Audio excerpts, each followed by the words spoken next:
Okay, we're live. I want to thank everybody for tuning in today. We're gonna have a special guest. He's having a little technical problems right now. We're just talking, but we're having a little bit. He having a little bit of technical problems. He'll be coming back in. We'll have Caliber 8 tools. He's going to be joining us today. A young man that's doing great things within the skilled trade area. So we'll give him a few minutes to get his laptop reconnected. But I wanted to come in and tell everybody thank you all for the ones who came and showed up this past weekend to our Juneteenth celebration. I really, really enjoyed it. We had a great turnout the first year that we done it. So, like I tell anybody, the first time you do anything, if I got one person and I had more than I had the last year, because we have nobody last year, so I had one person, I felt the success at it. It was very, very good. Even the actual car show, I really enjoyed that also. Got to talk to a lot of the young guys in the community, guys who have an interest in the skilled trade, guys that had an interest in the appliance boot camp. So we're going to be looking to do a lot more with them coming up. Unfortunately, we got rained out yesterday for the gospel celebration. Hopefully we can redo that at a later date. But all in all, everything was just really, really good. And I see now that we got Caliber Tools. He's coming back. He's able to get back in. Just want to let everybody know we have a new hands-on live event that's going to be coming in next month. You can go sign up for that. We got one in July, August, and in September. They having the Ashley Light this year. The Ashley Light is August, July the 15th through the 17th. I was planning to go. I still might go, but my wife and my daughter and them don't want me to go because we're planning a vacation very close to that time, and they're afraid if I go there, something happens and I have to get quarantined, that I won't be able to go on our vacation. So with that, I'm still seeing what making sure everything. If I went down there, if I wouldn't get quarantined or anything, or come back, and if I got exposed or something, wouldn't get quarantined. So with that, I still would like to be there at the Ashley Light, but we got a vacation coming up in about a week or two after that, and my family don't want me to actually risk the vacation, so I might not be at the Ashley Light this year. Um, I see we got Caliber Tools coming in. We're gonna bring him on now, and we're gonna let him introduce himself, and we're gonna get going. Let's see if I know how to do it. Okay, how you doing, man? Glad to see you back. Yeah, I'm back. I had a couple of technical issues. I don't know what happened with the computer. That's no problem. Yeah, so I just want to introduce myself to the Appliance Bootcamp audience. I want to say I'm honored to be here that the brother allowed me to come on and share what I do. I have a channel called Caliber8 Tools where I dedicated the channel to tutorials on tools, how to use tools, all kinds of tools, hand tools, power tools, different kinds of tools. But one of the main missions of the channel is to promote businesses in our community. Okay. Specifically the African American community, businesses that are geared towards the trades. So if you use tools or in your trade, which makes sense, of course you do. I want to spotlight you. I want to spotlight us out there because we don't get enough. Credit for the work we do in the trades, and unfortunately, we comprise a very small percentage of the trades. For example, I'll just read to you guys some of the research I've been doing. In Mike Sneed's, my man right here, only 5% of the African American community that engage in appliance service or appliance service technicians. That's a very small percentage. Okay, we shouldn't be proud of that, and that's one of the reasons why I really gravitated and contacted Mike because he's putting it out there on YouTube. He's broadcasting these skills that all of us can have and use to start a business with. Not necessarily to go work for somebody, but actually start your own business in your own community and be self-sufficient. Okay, and that's what I'm about. That's what I dedicated the channel for, Caliber8 Tools channel. is not only to get the general public more familiar with tools, but actually, focus on businesses or individuals who are mechanically inclined, who like tools, who want to start businesses in the trades. Okay, because even if you have $1 million, and I'm going to stop in a minute.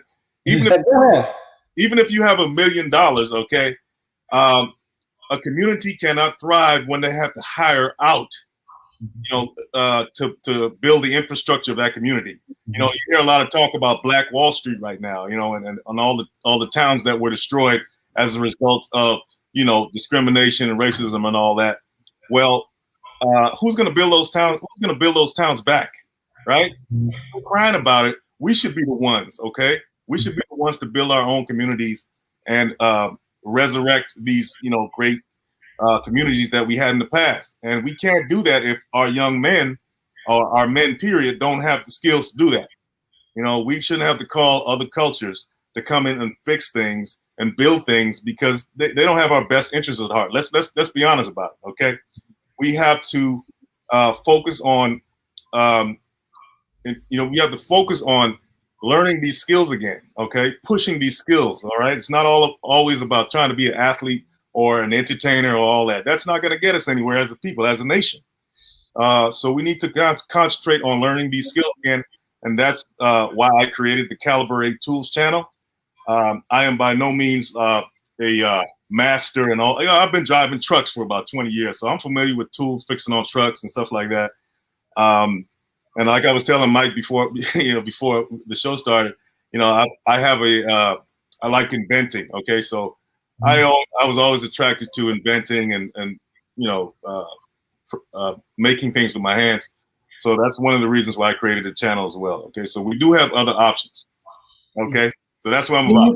You went a little fast on that one, but go more. You actually invented a product for hanging pictures. Yes, I invented a picture hanging tool.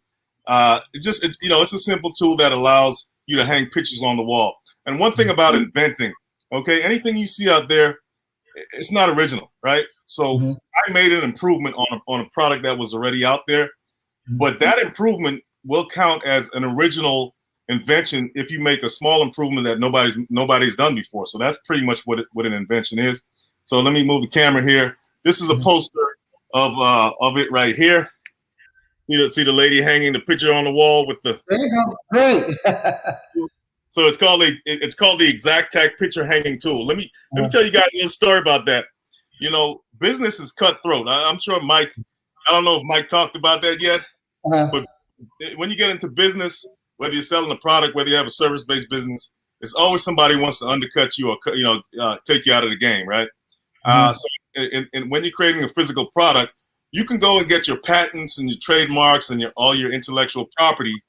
But when you're dealing with individuals who don't care anything about that, who live overseas, they don't care what you got. They'll snatch it, they'll copy it, and you'll say, well, maybe somebody told on you. No, nobody necessarily has to tell what you're doing. They can go online and look for products and then go buy the product from you and go re-engineer that product. And next thing you know, you have the same thing on the market for way less than what you made it for. And next thing you know, you're out of business. I wouldn't necessarily say out of business, but if somebody's selling something for $5 and you're selling it for $20 because they got the resources to make it for 2 cents, and it costs you $5 to make the thing, what do you think is going to happen? Right. So I'm kind of going through that right now with this right here. I haven't given up on it. It's one of my flagship products. It's still selling out there on certain platforms as well as my website. It's the Exact picture hanging tool. Let me just move that camera up there a little bit so you guys can see it. It's EX. I don't know if it's backwards on you guys' camera, but that's right. You can see it. Yeah, it's called Exact. It's like the word exact with an AC and it's a picture hanging tool. And so yeah, that's that product. It took a few years, because you're going through prototypes and all. You're dealing with product developers. That are can't be trusted. I'll just put no, you can't really trust anybody, right? So you just got to move forth. You got to move forward with what you're doing and don't give up and just kind of find. Business will teach you that when you run into obstacles, you can't give up. You just got to find other ways around it. Otherwise, don't even think about being in business because you're going to run into all kinds of issues. I have a product-based business, and Mike has a service-based business. But hey, it doesn't matter. You're going to run into people. I've been like I said, I've been in trucking, and they'll lowball. You have another trucking company lowball you. The next thing you lose your account, and that's just how it is. So you got to be tough in business. So just be prepared for that. And once you understand that, you can pretty much go as far as you want. Yes, I try to tell people that all the time. It's not personal; it's just business. Yeah, It's gonna be cutthroat, and same thing. What you were saying about business stuff always gonna come up, and that's what we do as business owners. We're problem solvers. And the simplest stuff. This past weekend we had the little concert. Uh, yeah. and so much stuff happens behind the scene. I tell people all the time. They used to say two things you don't want to see come together because you can't enjoy them anymore. That's a parade and making sausage. Well, I'm gonna put a concert, a Juneteenth concert in there with it because so much stuff happens behind the scenes. Yeah. And you have to keep the people who's out there ready to see it from seeing. The group shows up, no microphones, and I gotta tell the band keep playing while I run around town trying to get microphones. There's just so much stuff going on behind the scenes for an entrepreneur that you have to deal with and can't get frustrated about. But this is good. Now, I'm very interested in two things. And your tools. Now, how do you choose what tools you're going to actually review? Just whatever you're working with that week. And when you're saying with your when you're going to do a patent, you say just a small variance from the original allow you to get a patent. Yes. Okay. I'll tackle the first question.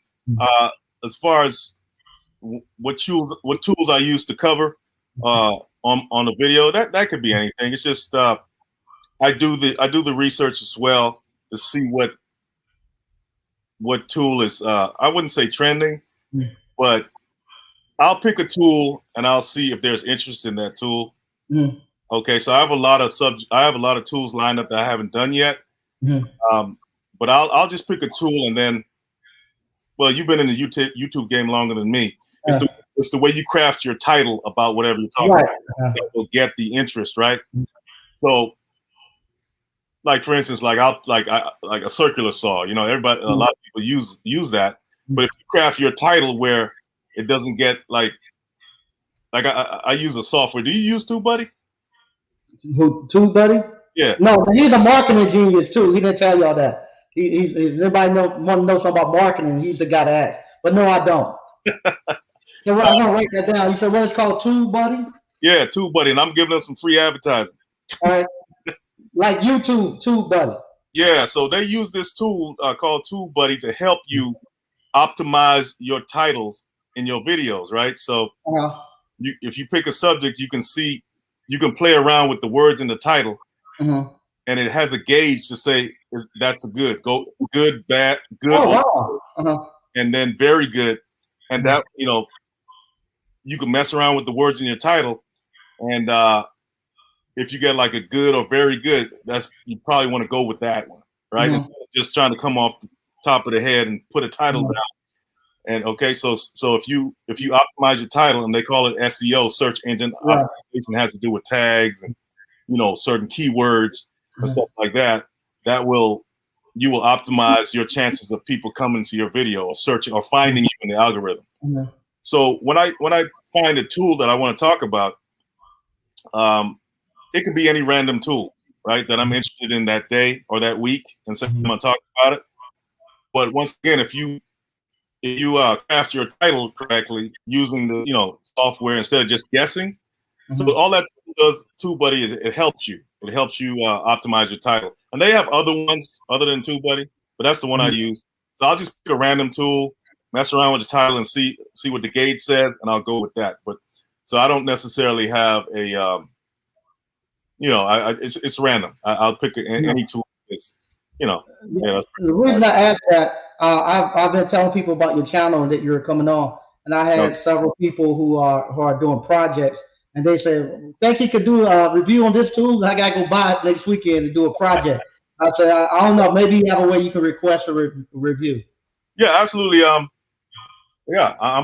if you got a tool that you want me to talk about or review or do a tutorial on, that's what the channel's about. Come on the channel, let me know, leave it in the comments, watch one of the videos, or email me or something, and then I'll look into it and I'll get it out there for you. It may not be right away because I got some stuff lined up, but I'll definitely get to it. Yes. Okay. All right. Now the variations to when you're doing the patent. Yeah. Patents. Okay. One thing about patents, this is what I suggest to people when you're dealing with intellectual property. If you got an invention or you want to tweak something, you see, like, and a lot of guys in the trades, they have ideas to make things better, right? They have a tool that they think they can tweak. Patents can be very expensive. They can be $25,000, $30,000, and most people don't have that kind of money to spend yet. But if you have an idea, what you should do in order to protect your idea, because believe it or not, people will steal your idea. I don't care what anybody says; they'll snatch it and run with it. I just told you what happened to me. What you want to do though is you want to get what's called a provisional patent. Okay, provisional patent. It's very minimal. The cost is very minimal, and it puts you in the system as the owner of that intellectual property. Okay. Now, when Obama came in office, before Obama came in office, there was this thing called before Obama came in office, you can, like, if somebody went and stole your idea, they went and patented the idea before you did. If you had enough proof that you were working on the idea, you can actually go and contest that person's patent and get it overturned. But when Obama came in office in 2013, they passed, I think, what's called the first to file. Okay, the first to file is that whoever files the patent first has the patent now. Okay, so you want to protect yourself. You want to file a provisional patent, which doesn't cost as much. It's not a full patent. It just reserves your space in the whole system, patent system, as the original, creator of whatever it is. Okay, and then once you file that, and that, like I said, that can cost a couple of $100. Once you file that, you have a year from the date that you filed that provisional patent to get a full patent. So within that year, you can test it to see if it's, marketable. You can, give it out to friends or go out there and let other people see it because you filed already. You already filed a patent for it. But you have a year to decide whether you want to continue and get the full patent, which can cost you thousands of dollars.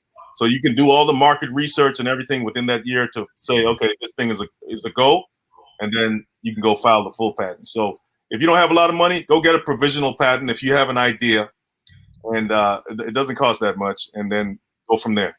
Now, after that year, it resets, and anybody can go in and after that, you have a year to file the full patent, to go for the non-provisional, which is the real patent. And what happens if you don't do that within a year? Then anybody can come back and take that and go?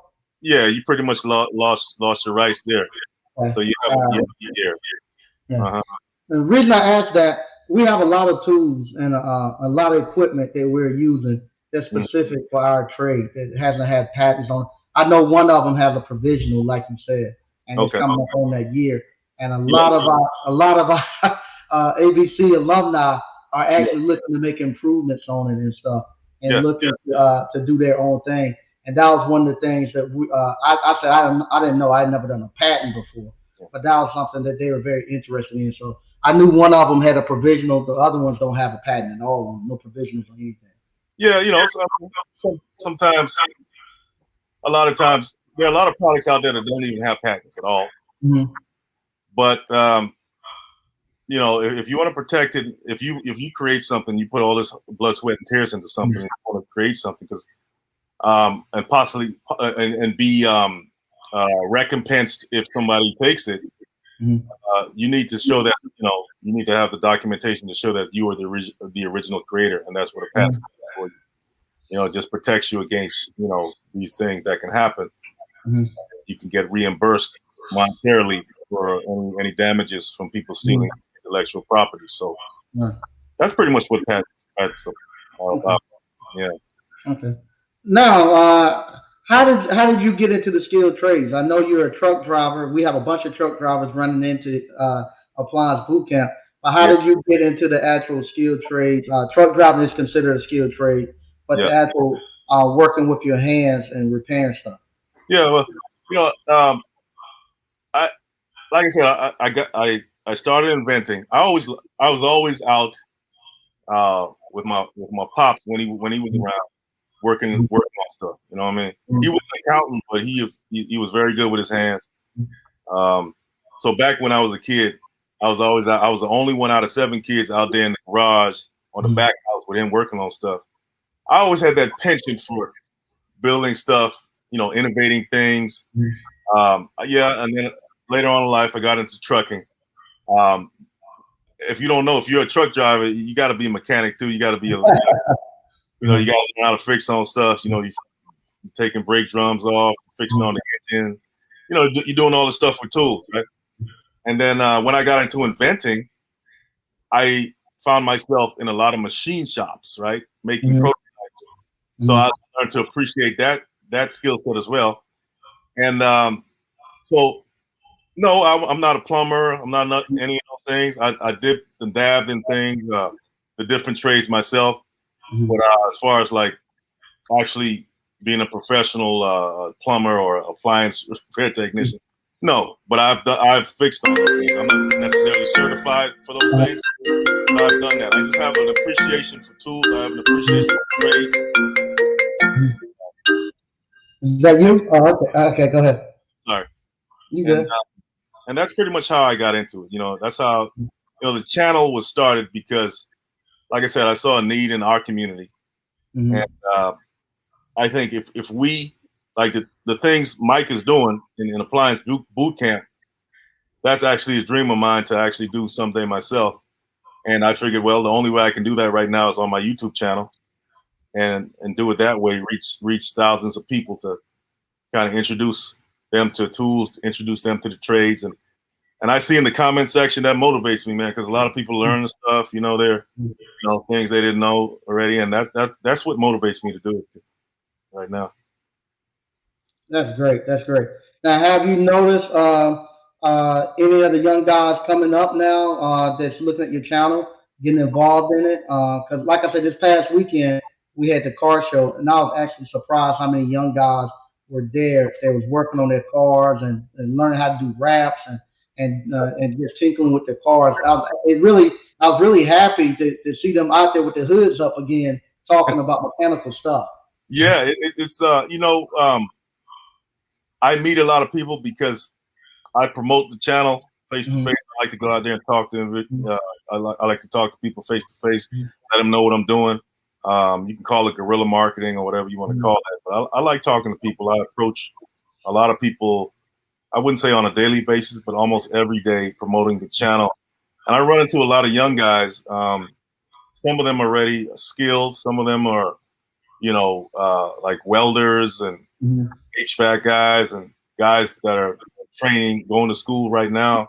And then when I look in the comment section, I see a lot of guys that are just getting into stuff, asking questions. Like I did a video on I spotlighted a guy with a pressure washing business down here. Yeah.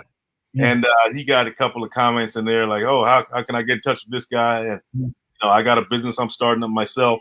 So it's comments like that that really motivate me to continue doing what I'm doing because people are getting motivated out there. They're starting their businesses and they see somebody else doing it who's successful at it, and they're motivated to continue as well. I think it's very important.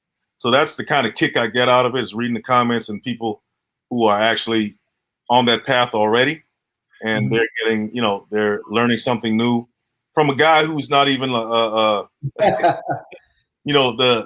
king of the trades, but it's just a guy, a lover of the trades and a lover of tools, and that's what I get. That's the kick I get out of it, man. Okay, I really appreciate it. And if someone wanted to get in contact with you, what's the best way for them to get in contact with you? Oh yeah, they can get in contact with me at info at Caliber8.com. Okay. That's info. Yeah, that's CALIBER, the number 8, right after the R, Caliber8.com. They can email me with any questions or anything like that, or just go in the comment section. I'll see your comment, man. There you go. And what I'll do, if you email me, I'll put that in the description if anybody want to get in contact with you. I really appreciate you coming in and helping us out. Now, you're going to probably be hearing from us especially about this patent stuff. If we get a little bit more involved in this. Yes, I'll be happy to help, man. In whatever way I can. I've been through the ringer with that, and I'll be happy to help. But guys, hey, Mike, once again, thank you for having me on. It's been thank you for coming. And I hope to talk again, and we can do some things together. And thank you very much. We will. Anytime you want to come on, just let me know. And anything we can do over here to help out over on your channel, just let me know. And I'll do it. Thank you very much, Mike. I appreciate it. Thank you. Thank you. Thank you again, man. Thank you, brother. All right. Okay. I want to thank Caliber8 Tools again for coming on with us. I really, really appreciate that. Go check his channel out. He got a bunch of information about tools and stuff, how to use them, and he does great reviews. Great channel, and I was surprised he has a lot of subscribers because he's so good at marketing that he has a lot of subscribers over there, and it's blowing up. I'm really happy he joined in. I got a little surprise for us today also. Let me show you something that I got for us. Okay. Here we go. Just right here. This might be the next appliance that's coming into the hot thing. What this is right here, this is what we call a charging station for these electric cars that go on the walls and stuff in your garage. Well, I've had one of my customers, his has gone out and is outside of the warranty. I think after 2 years or something like that, it's no longer warranted. And I've been opening it up. I'm going to fix it. It's not but a couple of boards inside of it. So I'm going to be playing around with his, getting it up and going for him. And it seems like it's a pretty simple device. Like I said, just a couple of control boards in there. So this might be the new appliance that we might be working on. So this right here. I want to let you all know that I have a charging station. I want to start taking it. I'm waiting now for a part to come in, and hopefully we can get it fixed and running for him. And right now at these charging stations, it's about just like our appliances. They're having about 4 or 5 month wait before the appliances before they can get a new one. And what happens with that right there, it's the same thing. It has the same plug and stuff as a clothes dryer almost. 240 volts, but he can charge his car in less than 8 hours with the charging station.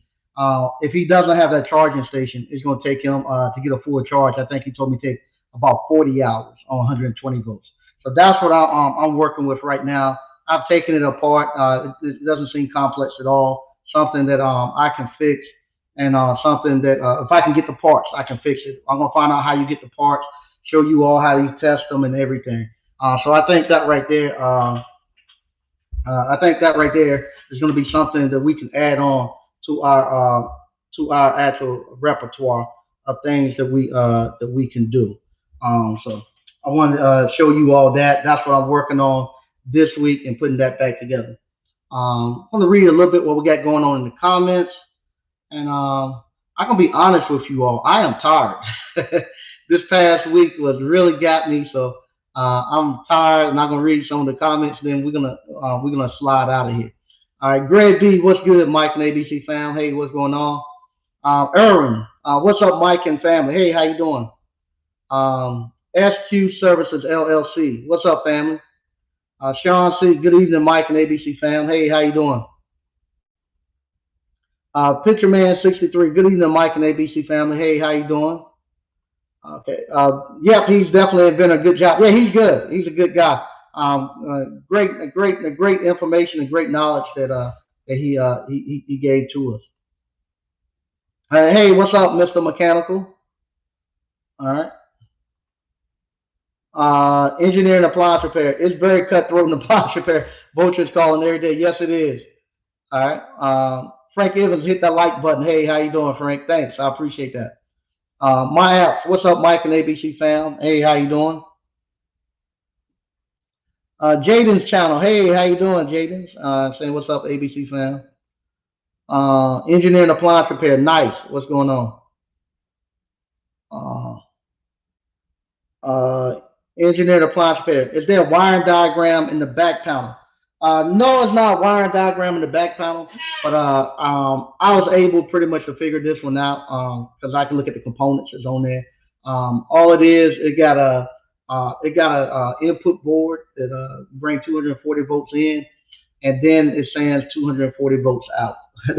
That's all it's doing. It's just like a control board on the range. It's very very simple. So I have that back and going if I can get one of the boards.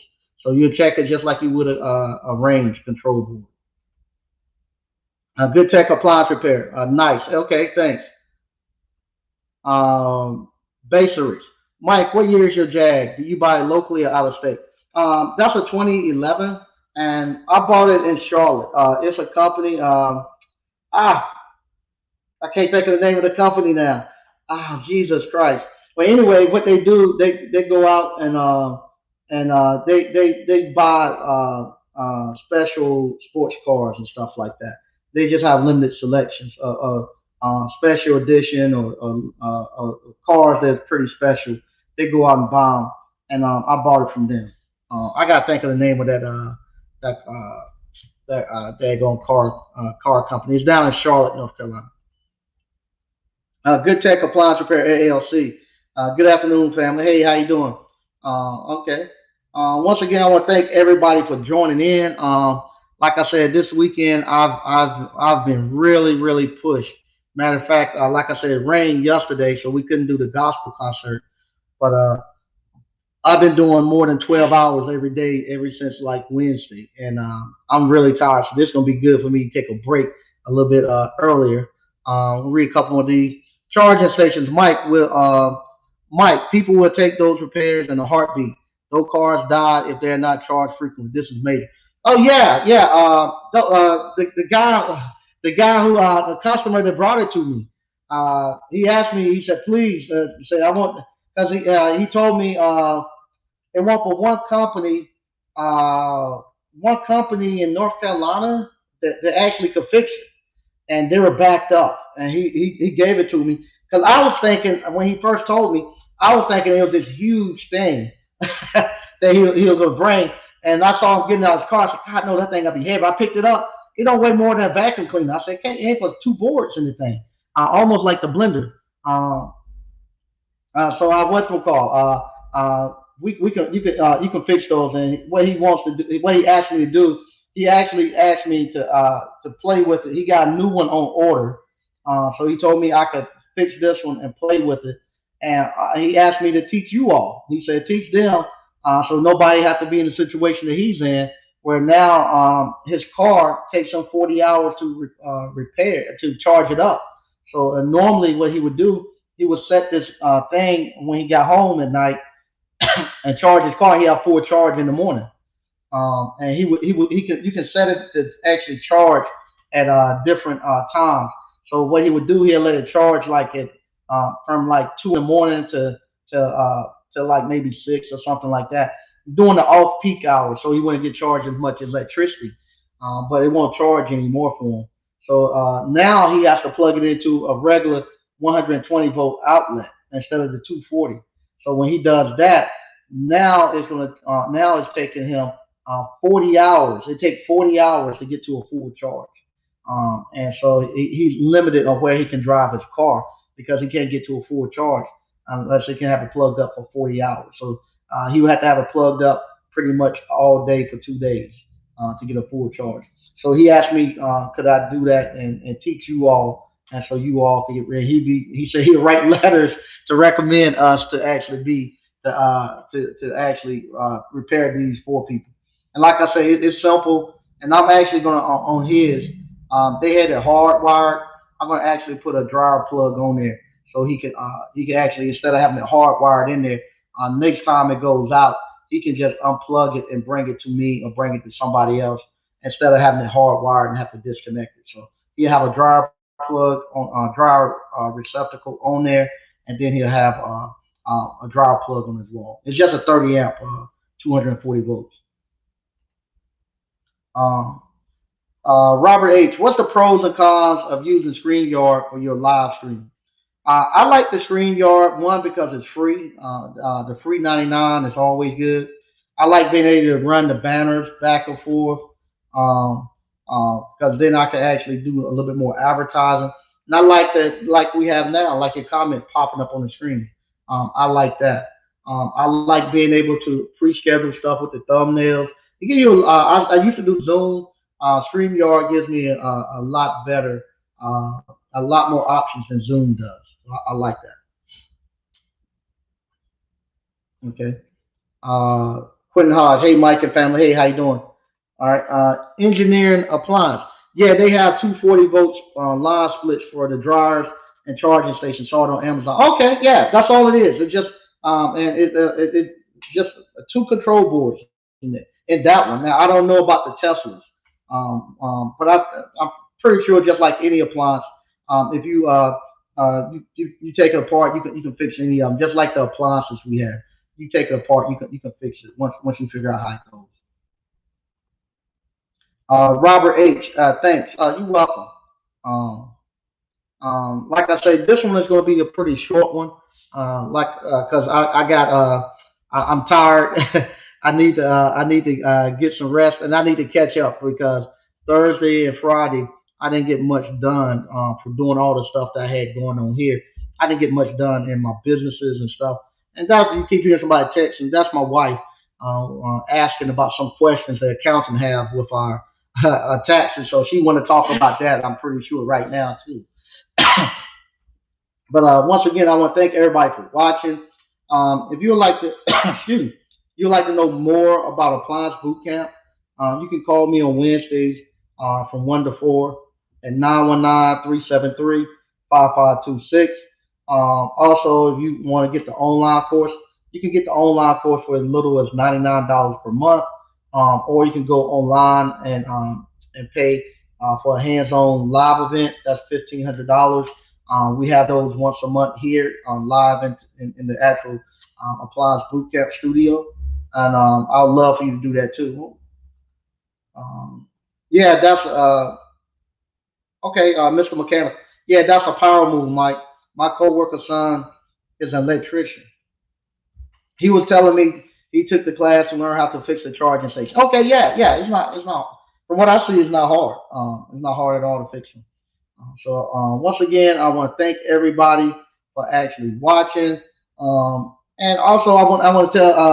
I forgot to tell Caliber8 tools this. A lot of times we get the community. People all the time tell me about charging for the appliance boot camp, and you should give more to the actual community and whatnot. I'm gonna give y'all a little look what happened. Right here. Let me pull it back. You see right here, all these chairs. On Friday, we're gonna do. I done on how to start a business seminar. This was on Friday, and so I was expecting to the people who in the community who always says they can't afford it, and can I give away? I should give it away for free. And I said, okay. On Juneteenth, I went through the community and I knocked on just about every door in our community, African American community here in Selma, North Carolina. I also went to public housing, knocked on every door, and I told them about everybody was interested in the business class. And I told them to show up. I was going to teach them how to start a business. What you see there in these seats, those are the papers that I was going to give away. Anybody who came, I was going to give them away the course to Appliance Bootcamp to teach them how to start a business. And if you look, you see all of them are still there. Nobody showed up to get the free course. They didn't know it was free. They showed up, I was going to give it to them for free, and they could got here and learn how to start a business. But that's the thing that that I'm trying to get us out of this thing with where we gotta take advantage when people are doing stuff, as far as business, entrepreneurship, investing. When somebody is giving you good information, especially if they got a proven track record, we gotta be there and take advantage of it. So that right there was confirmation because when I charged the 1,500, and I charge 1,500. It's standing room only. Everybody can't get in. But when I do it for free, nobody comes, and that's the way it used to be when I used to go out and try to get kids to come to the course and have to pay them and stuff. That's what I normally would get. So that right there was confirmation to me too that what we have here. I know we talk a lot about the about Tesla. I mean Tulsa and Black Wall Street and this and that. And I spoke with this about some of with the two of the brothers that did show up, but they're already alumni. They're running their business. I actually asked them to come back to actually talk to the class that the people who would have came.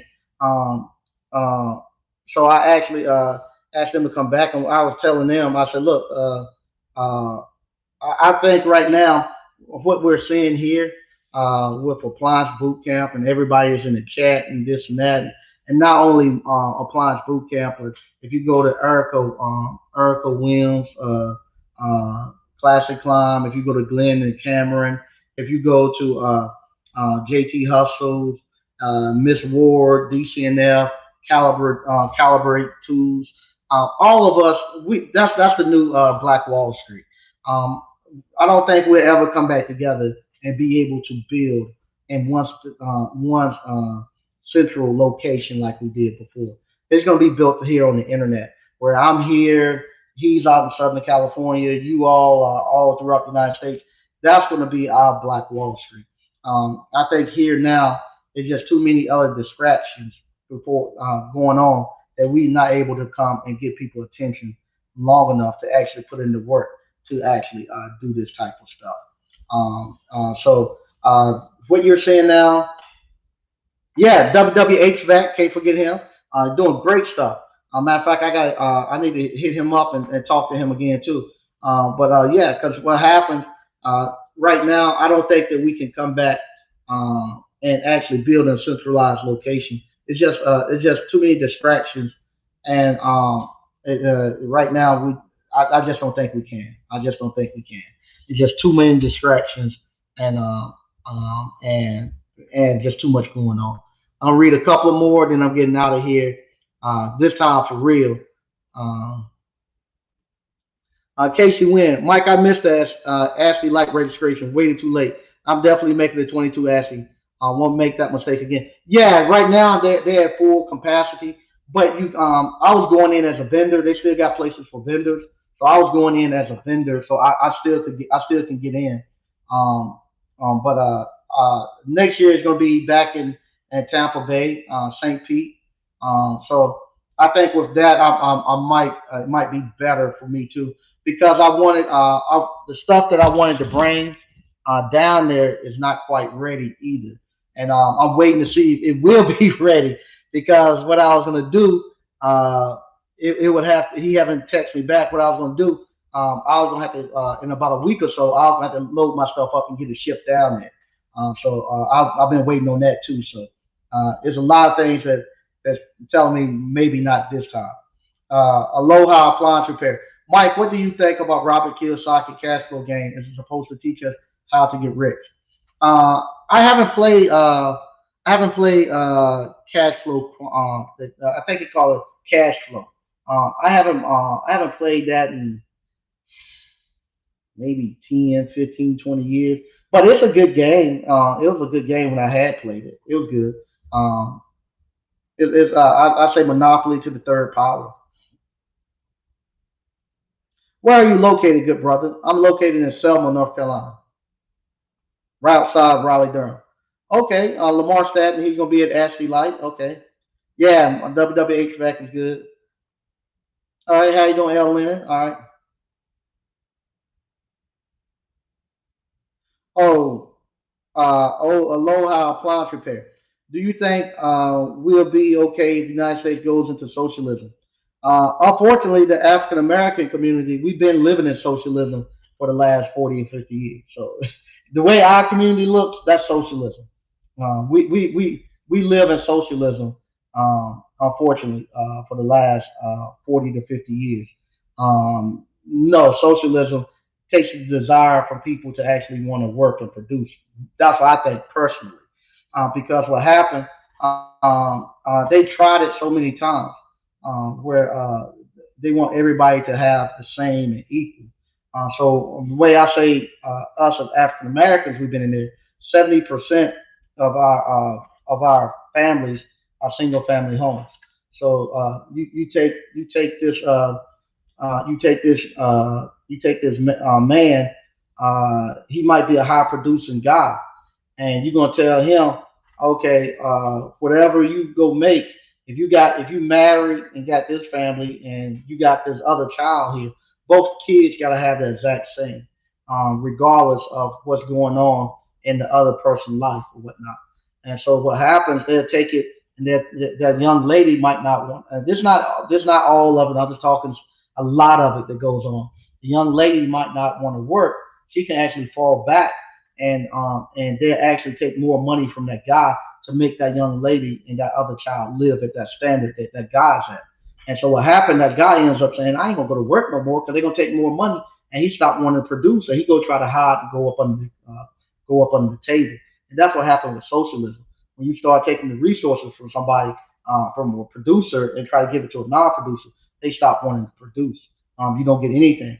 So you don't get anything. You look over in and places like Venezuela and stuff like that. Nobody want to take the risk to go out and produce. Why are you going to do that? And no matter as much as I produce, the person who's not producing is going to get the same thing. So I don't want to produce.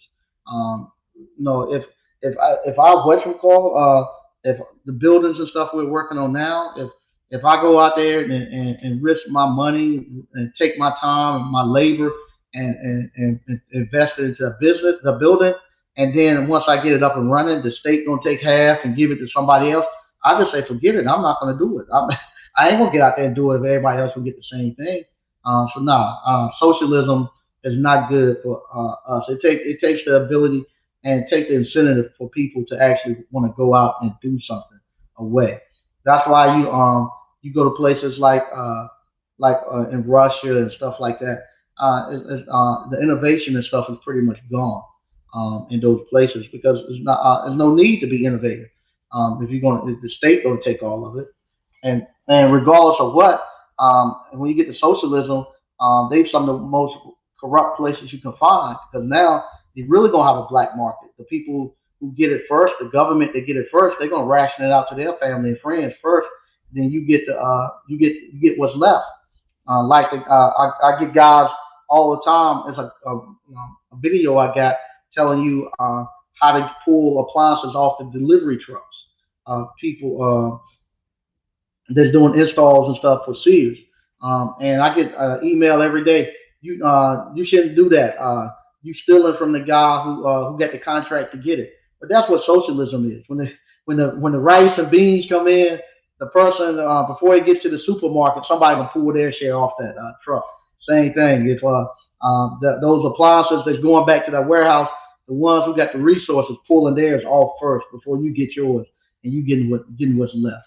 So that's what you get in socialism. Once again, I want to thank everybody for watching. I'll be back on Thursday. Thursday, I'll be a little bit more energized. And I want to thank Caliber8 for actually coming in and helping me tonight. I really, really appreciate that. And if you hadn't already, go over, like and subscribe to his channel. If you need to talk more about the Appliance Bootcamp, hit me up, 919-373-5526, Wednesday through Friday. Some of you guys are really resourceful. Y'all need to be working for the CIA. Because how in the world y'all know where I'm at sometimes? Sometimes I be some strange places, and I get seriously, I'll be some strange place. I get a phone call, and they'll say, somebody want to talk to you. And I'll be like, I get the phone, and they'll be like, I follow you on YouTube. How you know? How you know I was here? Well, you say sometimes you go there, and I got a cousin. He told me that he seen you there, and he told me you was there. So I called. I was like, you guys are very resourceful, very resourceful.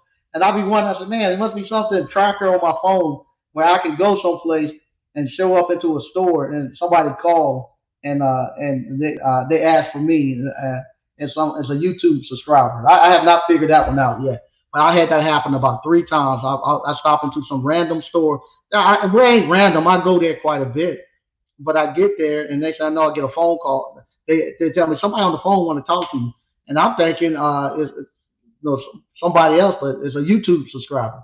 So is kind of funny, and I don't know if it's scary or not, but yeah, y'all be following me. So, but I appreciate it that you all do watch it and do have that much uh, passion for the show that you would like to talk to me. And I love it. I love and enjoy talking to everybody. Once again, I want to thank everybody for watching, and I'll see you all on Thursday.